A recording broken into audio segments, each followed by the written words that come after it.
നമ്മൾ നത്തോലി മീൻ നന്നാക്കാൻ പോകാം കേട്ടോ. ഞങ്ങളുടെ നാട്ടിലതിന് നത്തൽ എന്ന് പറയും. അപ്പോൾ പലരും മീൻ നന്നാക്കണ പല ടൈപ്പിലല്ലേ. ഞാൻ മീൻ നന്നാക്കുമ്പോൾ ആദ്യം മുറിക്കുക വാല. ചിലർ തലയും ഇതൊക്കെ ആയിരിക്കും കളയാം. ഞാൻ വാല നന്നാക്കിയിട്ടാണ് ബാക്കി മുറിക്കുക. ഇത് നമ്മൾ നന്നാക്കിയിട്ട് ഒരു ലോഡുണ്ട്. നമ്മൾ നന്നാക്കിയിട്ട് ഇന്ന് പീര വറ്റിക്കാൻ പോവാം കേട്ടോ.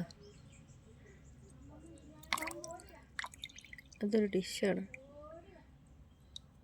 പീര വറ്റിക്കൽ. ഇതിന് ചെളുക്കൊന്നും ഉണ്ടാവില്ല. ഞാൻ ഇന്നലെ തൊട്ട് വെള്ളത്തിലിട്ട് വെച്ച്. നത്തോലി കത്തിയില്ലാണ്ട് കൈ കൊണ്ട് നന്നാക്കണവരുണ്ട്. എനിക്ക് പക്ഷേ കത്തി വേണം.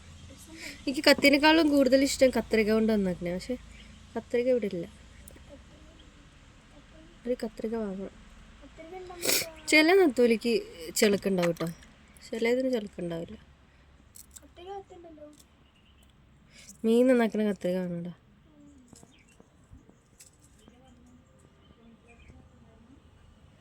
അപ്പം നമുക്ക് നന്നാക്കിയിട്ട് ബാക്കി കാണാം കേട്ടോ.